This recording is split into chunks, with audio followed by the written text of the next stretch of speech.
हुई है, तो क्या है उसका अनावरण?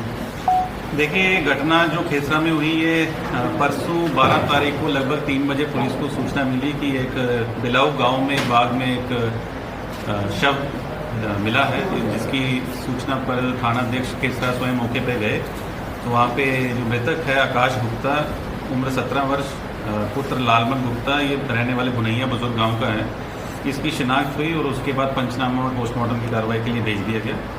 और ये क्योंकि उस समय मालूम नहीं था और जो तहरीर फिर इसके परिवार से संपर्क किया गया, तो उन्होंने जो 2 अभियुक्तों की नामजद तहरीर मिली, इसमें से एक अभियुक्त को जब गिरफ्तार किया गया, जिसका नाम है शैलेश यादव, उम्र 19 वर्ष, सन ऑफ गिरीश यादव, ये रहने वाला है पचमोहिनी गांव का, थाना क्षेत्र खेसरा का। इससे जब पूछताछ की गई तो इसने इसी की निशानदेही पे आला कत्ल बरामद हुआ, जो एक प्लास और पेचकस है। और इसका जो दूसरा साथी इस घटना में शामिल था, जो कि नामजद नहीं था लेकिन बाद में प्रकाश में आया, उसका नाम है निखिल राय, 22 वर्ष इसकी उम्र है, सन ऑफ बोला राय, रेजिडेंट ऑफ, ये भी बुनैया बुजुर्ग गांव का ही रहने वाला है। तो दोनों से जब पूछताछ की गई है, अभी तक की पूछताछ में ये सामने आया है कि निखिल राय, शैलेश यादव और जो मृतक है आकाश गुप्ता, ये तीनों मित्र थे और पहले भी कई महीने पहले मुंबई में एक साथ काम भी किया करते थे। उसके बाद गांव में रह के एक साथ ही घुमा फिरा करते थे।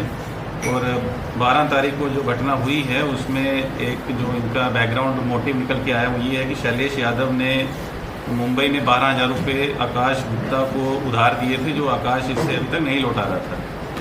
और मौके पे जहाँ पे मृतक की डेड बॉडी मिली, कुछ दूर पे मृतक का मोबाइल भी मिला था। मोबाइल से भी हमने कुछ डाटा खंगाला है, उसमें ये निकल के आया है कि एक निखिल राय जो है, जो अभियुक्त है, उसकी एक महिला मित्र थी, जिसकी बात आकाश गुप्ता से भी होने लगी थी। तो शैलेश यादव का पैसा इसने नहीं दिया था और निखिल राय की एक मित्र से भी इसकी बातचीत होती थी, जिससे दोनों लोग इससे दुश्मनी पाले हुए थे अंदर ही अंदर।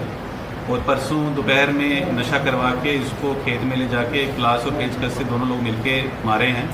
उसके बाद इसने एक सोने की चेन पहनी थी, उसको भी इसके गले से निकाल के थोड़ी दूर में बाग में दफना दिए थे, जिसकी रिकवरी आज निखिल राय की निशानदेही पे पुलिस ने बरामद की है वो चेन। इनका ये उद्देश्य था कि इसको मार देंगे, उसके बाद जो चेन है उसको बेच के आधे आधे पैसे करके मुंबई चले जाएंगे। और इसमें थाना खेसरा के थाना प्रभारी अनूप मिश्रा और एसओजी प्रभारी जीवन त्रिपाठी की नेतृत्व में हमने 2 टीमें बनाई थी, जिसको सीओ बांसी माइंग द्विवेदी स्वयं लीड कर रहे थे और एडिशनल एसपी साहब भी हमारे घटनास्थल पे गए और इसको पूरा सुपरवाइज कर रहे थे। तो सफल अनावरण आज इसका हुआ है। दोनों लोगों को गिरफ्तार कर जेल भेजा जा रहा है।